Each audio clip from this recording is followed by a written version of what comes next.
Nous allons continuer avec les sélecteurs d'attributs. Un attribut, c'est quoi? C'est lorsqu'on a un élément, une balise, et on a des attributs à l'intérieur de cette balise-là. Ici, j'ai un attribut classe. Ici, la balise A a un attribut href. Si je vois un petit peu plus loin, ici, j'ai un attribut target blank qui me permet d'ouvrir dans une nouvelle fenêtre.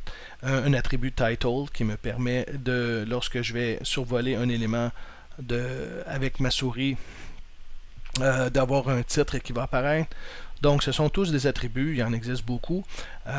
Donc, on peut utiliser des sélecteurs pour sélectionner des éléments avec des attributs. Comment ça fonctionne en CSS? Lorsque je m'en viens ici, je regarde, je me dis, OK, je veux tous les éléments P, donc tous les paragraphes qui ont une classe. Donc, je regarde ici, j'ai un élément P, OK, a une classe, parfait, je l'ai mis en jaune. Ici, c'est un élément H3. Donc, ce n'est pas un P, ce n'est pas un paragraphe, c'est un titre, je ne vais pas le mettre. Et là, je parcours ma page et j'irai voir que j'ai un autre élément P avec une classe. Peu importe le nom de la classe, ça peut être le nom, ça n'importe peu, c'est vraiment pourvu qu'il y ait une classe.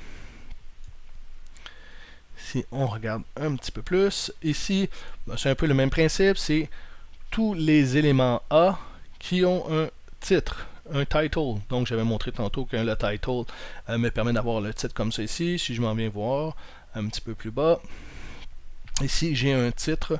Donc, j'ai sélectionné cela et j'ai mis du texte jaune, tout simplement. Ici, encore là, j'ai été plus précis.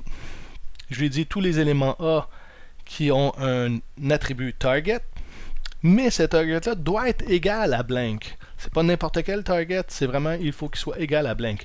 Donc encore là, ici, j'ai un target blank ici, mais j'ai aussi un target blank sur cet élément-là, et c'est pour ça que j'ai deux éléments ici qui sont de couleur jaune.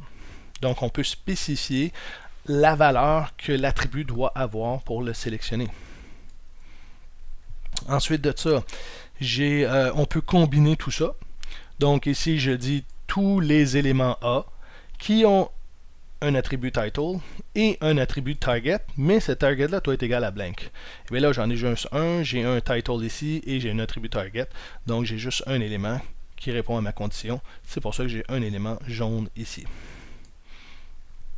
Ensuite de ça, et là, on tombe avec des choses qui sont vraiment très le fun à utiliser. Ici, on va lui dire tous les éléments A qui ont un href, qui ont un attribut href, qui commence, et là on voit ici, c'est le petit chapeau, qui commence par HTTP. Donc on peut savoir si c'est un lien absolu vers un site web externe ou si c'est un lien interne à mon site web à moi. Donc je pourrais mettre des couleurs différentes si j'ai un lien qui va vers un autre site ou si c'est un lien qui va à l'intérieur d'une de mes pages de mon site web à moi. Donc très pratique de pouvoir utiliser ça. J'arrive ici, un peu le même principe, mais à la place de commencer par, elle doit terminer par, et c'est un signe de dollar qu'on a ici. Donc, je sélectionne tous les A qui terminent par .com. Et là, si je regarde les liens qui ont été mis ici, le seul qui termine par un .com, c'est celui-là ici. Si je m'en viens voir... là ici, on voit bien qu'il termine par un .com ici. Donc c'est celui-là qui a été sélectionné. Ensuite de ça, ici, nous avons la sélection d'un attribut encore, href, mais on voit encore qu'ici, nous avons un étoile. Donc, qui veut dire que l'élément href doit avoir un .com à l'intérieur comme description. Donc si je m'en viens voir ici, on voit que j'ai sélectionné deux éléments. Je vois ici mon href ici, il y en a un qui termine par .com, mais peu importe s'il termine ou il commence ou il est dans le milieu, je vais le sélectionner. Et j'ai aussi celui-là ici. J'ai un lien ici et il y a un .com dedans, donc j'ai retrouvé ma condition et je peux sélectionner cet élément-là.